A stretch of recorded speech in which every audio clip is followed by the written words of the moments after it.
El ejército ucraniano exhibe como trofeos los tanques rusos requisados o destruidos en la batalla. Son pequeñas victorias como estas las que permiten mantener alta la moral de los soldados que muchas veces luchan por recuperar territorios arrasados. Y cuando digo arrasados, hablo en sentido literal y no metafórico. Me refiero a escenarios como este, captados con dron, que muestran las horribles consecuencias de los intensos combates librados contra las tropas rusas. A veces toca entre escombros, pero Ucrania resiste. El jefe de la Oficina Presidencial de Ucrania asegura que Rusia no ha podido completar ninguno de sus planes estratégicos. Esperaban, dice Andriy Yermak, que la invasión fuera un paseo. Pero lejos de encontrarse con un blanco fácil, los rusos se toparon con una férrea resistencia que ha causado también una sangría entre las tropas de Moscú. De acuerdo con el presidente de Ucrania, Volodymyr Zelensky, Rusia ha perdido a más de 16,000 soldados desde el comienzo de la invasión, entre los que hay oficiales de alto rango. Bueno, estamos hablando de generales también. CNN, como ya decía, no puede confirmar de forma independiente las afirmaciones de Zelensky. Rusia ha reconocido públicamente algo más de 1,300 bajas, pero ¿se les puede creer? También hay información que indica que al menos 6 generales rusos han muerto en el conflicto. Sin embargo, la versión del Kremlin del conflicto llega, como siempre, maquillada. Rusia aseguró este viernes que la primera fase de la guerra terminó. ¿Es que había una primera fase? Un general ruso hizo algunos de los comentarios más detallados hasta la fecha sobre la estrategia militar de Moscú. Según dijo, la capacidad de combate del ejército ucraniano se ha reducido considerablemente y eso les permite ahora concentrarse en lograr el objetivo principal, lo que llamó la liberación de Donbass. Si bien lo que para ellos es liberación, para el mundo es opresión, la ONU tiene cada vez más información que corrobora la existencia de fosas comunes en Mariupol. Naciones Unidas ha conseguido incluso datos satelitales sobre la localización de una de estas fosas. En una de ellas habría enterradas unas 200 personas, aunque no está claro que todos sean civiles. Viendo este nivel de destrucción, resulta difícil de creer que unas 600 personas sobrevivieran al bombardeo de un teatro, de Mariupol, que funcionaba como refugio. Así lo informó un asesor del alcalde de la ciudad, quien también señaló que el recuento de las autoridades indica que alrededor de 300 personas perdieron la vida en el ataque. Decenas de miles de personas buscan una vía de escape en Mariupol y el presidente de Francia, Emmanuel Macron, negocia con su homólogo ruso, Vladimir Putin, para conseguirlo. Macron debatirá los términos de una operación humanitaria excepcional. Francia le exigirá a Rusia que se detenga el asedio contra la ciudad para sacar a los civiles con la colaboración de Turquía y Grecia y para llevar ayuda humanitaria a los residentes que decidan quedarse. Los países occidentales siguen apostando por la vía de las sanciones para frenar a Rusia como parte de sus intentos para asfixiar económica y financieramente a Putin. La Unión Europea acordó con el presidente de Estados Unidos, Joe Biden, reducir la dependencia de Europa del gas natural ruso. Así lo informaba la presidenta de la Comisión Europea, Ursula von der Leyen. Escuchemos.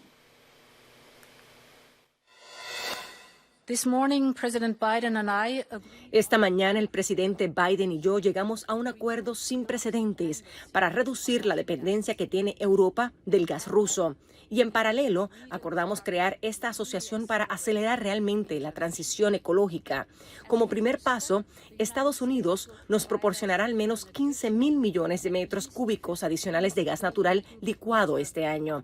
En otras palabras, esto reemplaza la cantidad de gas natural licuado ruso del año.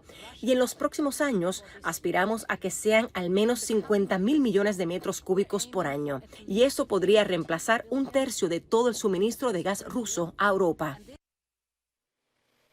El viaje del presidente de Estados Unidos, Joe Biden, por Europa continúa este viernes con una visita a Polonia. Biden está acometiendo un arriesgado ejercicio diplomático con el que busca impedir que Putin gane esta guerra sin arriesgarse a provocarlo demasiado. Nuestro enviado especial a Polonia, Gustavo Valdés, nos tiene el recuento de lo que fue la agenda de Biden este viernes. Su informe nos llega desde Cracovia. Joe Biden está pasando la noche en la capital polaca, Varsovia, luego de pasar unas horas en Rzeszów, una población cercana a la frontera en donde están algunos elementos de las Fuerzas Armadas estadounidenses que están reforzando el ejército de la OTAN de manera preventiva.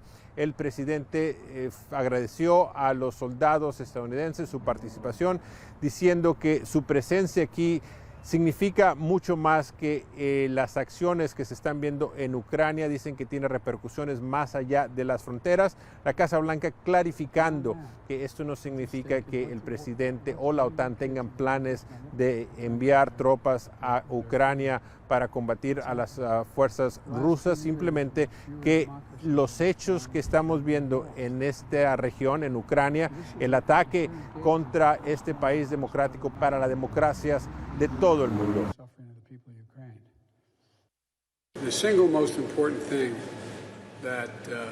La cosa más importante que podemos hacer desde afuera es mantener nuestras democracias unidas y nuestra oposición y esfuerzos para combatir la devastación que está ocurriendo a manos de un hombre quien, francamente, creo es un criminal de guerra y pienso que la ley lo definirá como tal. La visita con los soldados fue una visita amena. El presidente compartió una pizza con ellos. Esta fue una manera de expresar su agradecimiento por estar lejos de sus familias y estar listos para defender a Polonia y a los países de la OTAN. Hay que recordar que las fuerzas estadounidenses no solamente están en Polonia, también están en Latvia y otros puntos estratégicos a lo largo de la frontera con Rusia. El presidente Biden también reconociendo la crisis humanitaria que se ha generado a consecuencia de la invasión. Él dice que le hubiera gustado cruzar la frontera para estar con los refugiados, para ver de primera mano lo que está sucediendo, pero dice que la intensidad, el problema humanitario que se está viviendo, no se tiene que verlo con sus propios ojos para entender el significado.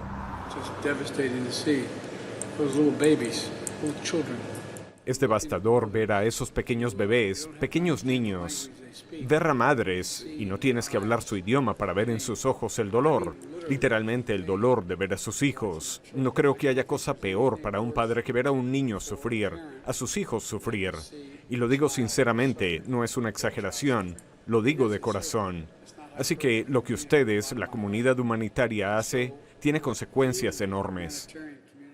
El sábado Biden se reunirá con el presidente de Polonia y otros líderes europeos, continuando esta conversación de qué es lo que se puede hacer para tratar de detener de alguna manera a Vladimir Putin, reconociendo que no están hasta ahora dispuestos a establecer una zona de no vuelo sobre Ucrania. Aún no se ha definido si se les pudiera dar aviones de guerra como lo están pidiendo los ucranianos y que de alguna manera en algún momento el presidente de Polonia lo había sugerido, pero se espera que Joe Biden dé un discurso en el transcurso del día en el que resalte su estrategia para los próximos pasos en este conflicto. Milena Uralova, una niña ucraniana de 11 años, tiene las manos temblorosas. Casi no puede caminar y hablar le supone un gran esfuerzo. Que esté viva puede considerarse casi un milagro. Un soldado ruso le disparó en la cara y la bala se alojó en su garganta cerca de la arteria carótida. La grave herida le afectó la mandíbula y la base de la lengua, pero antes de la invasión rusa todo iba bien. Milena practicaba gimnasia y jugaba como cualquier niña de su edad. Ahora lleva más de una semana en recuperación en el sótano de un hospital para niños, desde donde se escuchan con frecuencia las alarmas que anuncian nuevos bombardeos. Cuando los médicos me llevaron al hospital, les pedí a algunas personas de las fuerzas de defensa o la policía que encuentren a mi padre. Tú y tu padre, ¿cómo están emocionalmente en su corazón? Mi padre está herido, entiende, su esposa está muerta y cuando mira a su hijo, yo no me puedo levantar sin eso, usted me entiende. Y yo creo que aún no he tomado conciencia del alcance de todo esto. ¿Qué quieres que el mundo sepa de tu madre?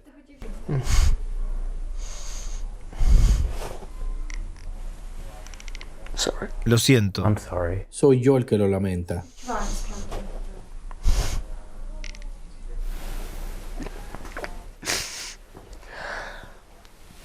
Excuse me.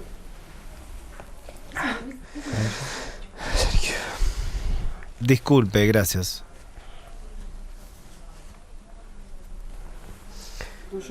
Хочу знати, що мама була. Quiero que sepan que mi madre era una mujer muy hermosa. І любила чистоту і порядок. A ella siempre le gustó que las cosas estuvieran ordenadas y limpias. Y mi padre y yo, nosotros siempre la apoyábamos.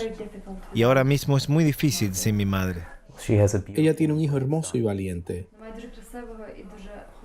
Gracias. Y lamento mucho que tengas que pasar por todo esto. La capital ucraniana, Kiev, sigue en pie de guerra. Estamos en el centro de la ciudad y, como podría esperarse, aquí hay instalada una barrera antitanques hecha con bolsas de arena, obviamente una posición defensiva. Y esto es algo que realmente se ve en toda la ciudad, con muchos puestos de control, muchos soldados en el lugar, fuerzas defensivas también. Y para dar una idea, estamos literalmente en el centro de la ciudad. Allí se ve en el Maidán, por supuesto, justo en medio de la capital ucraniana. Al mismo tiempo, sin embargo, aquí y ahora uno tiene la sensación de que la gente tiene un poco más espacio para respirar, de que se siente un poco más a salvo por algunos logros que se están teniendo de las fuerzas ucranianas. En un puesto de control como este, se ve mucho más tráfico de vehículos del que hemos estado viendo en el último par de días. La situación sigue siendo aún muy peligrosa, con los rusos diciendo que atacaron un depósito de combustible justo al sur de la capital ucraniana y, en general, por supuesto, la lucha continúa muy lejos de donde estamos. Atención, estamos viendo imágenes que muestran los horrores de la guerra de Rusia en Ucrania. Se trata de un bombardeo, en este caso contra civiles, en un estacionamiento de un centro comercial en la ciudad de Kharkiv. El lugar estaba en completa calma. Ahí un grupo de personas hace fila frente a una oficina de correos, pero no era para enviar cartas o mensajería, sino para recibir ayuda humanitaria. Y mientras esperan, reciben de pronto el impacto de un ataque con misiles. El gobernador dijo que fue un ataque ruso donde murieron 6 civiles que hacían fila y que otras 15 personas resultaron heridas. En imágenes del incidente, geolocalizadas por CNN, se muestra además a personas atendiendo a varias víctimas. Los escombros también pueden verse esparcidos por la zona y otras fotografías muestran lo que parece ser un cohete incrustado en la carretera. Los horrores de la guerra de Rusia en Ucrania. Estas imágenes muestran las consecuencias de un ataque con misiles en un depósito de combustible de Kalinovka, cerca de Kiev. CNN ha geolocalizado y verificado los videos que fueron subidos a las redes sociales. Uno de los clips fue grabado desde la calle, frente a la base de combustible. Y en el otro se observa cómo el incendio continuaba el día después, llenando el aire de un intenso humo. El vocero del Ministerio de Defensa de Rusia afirmó que se trató de un ataque con misiles de crucero. Igor Konashekov dijo este viernes que sus tropas destruyeron el mayor de los depósitos de combustible que quedaban en Ucrania cerca de Kiev. Según Rusia, el ataque fue lanzado con misiles de precisión calibre desde el mar. El Ministerio de Defensa ruso sostiene que desde esta base se suministraba combustible a las unidades militares ucranianas en la parte central del país. El costo humano de la invasión en Ucrania es inconmensurable. Más de 3,5 millones de personas han huido del país, de acuerdo con la información más reciente de la Agencia para los Refugiados de las Naciones Unidas. Polonia ha contabilizado el ingreso de más de 2 millones de refugiados ucranianos, aunque no todos se quedan ahí, prefieren instalarse en otros países vecinos como Rumania. Así lo ha podido comprobar nuestro enviado especial Mario González, quien envió el siguiente informe desde Suceava, precisamente en Rumania. Veamos.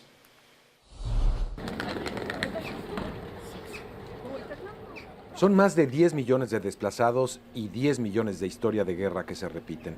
En cada frontera, familias rotas, divididas, cerrar capítulos, dejar atrás. Difícil reconstruir cuando se pierde tanto. Nuestra vida en Kiev es muy buena. Tengo un trabajo, tengo un apartamento, a mi familia, a mi hija. Mi esposo está en Kiev ahora mismo. Mi ropa está en Kiev, Ucrania. Hablo con mi esposo en Kiev. Mi padre está en Mariupol. No hablo con él. No hay comida. Mariupol, Dios mío.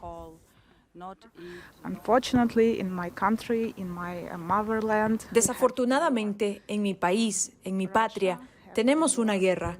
Rusia tiene una guerra en contra de Ucrania. No tenemos idea por qué. Soy CEO, presidenta ejecutiva en mi país, en Kiev. Tengo una compañía con unos 200 empleados y hacemos productos tecnológicos a nivel mundial. Estoy muy orgullosa de mis productos y ahora seguimos trabajando a distancia. Gracias a Dios tenemos trabajo hasta el momento y estoy intentando salvar ese negocio. Quiero que mi negocio siga vivo en el futuro. Así que tenemos un negocio con productos exitosos. No sé lo que pasará mañana, pero estoy intentando salvarlo. Pero siempre hay algo que mueve, motiva, un motor que da esperanza para seguir adelante. Timothy no escapaba de la guerra, iba hacia ella. Trabajaba en Inglaterra cuando comenzó la guerra y quería volver a Ucrania para ver a su hija, bajo el riesgo de ser reclutado para pelear. Mi mente y mi corazón me dicen que tengo que visitarlos, porque si no lo hago, quizás en 5 días no podré verlos. Y lo logró. Después de cruzar la frontera en Siret, llegó a su hogar en Chernovitz. Marisa salió ilesa de un bombardeo. Rescató a su hija y a su perro. Llegó a Moldova. Dice que fue un milagro, que está completa para seguir adelante. Hay gente a la que le dispararon, todo ha sido bombardeado y todos temen por sus vidas. Es como una película de horror. He tenido suerte porque tengo a mi hija y a mi perro. Tuve que salir de mi apartamento y dejar todo lo que estaba haciendo. Estoy muy agradecida con las personas que me dejan quedarme aquí. Sergei salió de Kiev con su esposa. Ella logró huir por la frontera, pero a él lo retuvieron. Después de 3 intentos en 3 fronteras distintas, logró salir. Hoy solo piensa en estar junto a su esposa. Tu vida cambia así, en un segundo. En un segundo me despierto por la mañana, mi mujer me dice llorando, ha empezado la guerra, no sé qué hacer. Y cuando salimos el segundo día de la guerra, salimos de la ciudad con bombardeo, con misiles, y estás en un atasco y no puedes mover ni hacia adelante ni hacia atrás. Estás así atrapado y con explosiones y piensas, Señor, ayúdame, porque el siguiente misil puede meterse, tocarme a mí. Son historias que encontramos como muchas. Historias que nos muestran que la fe, la esperanza, son armas mucho más poderosas que los fusiles y los tanques.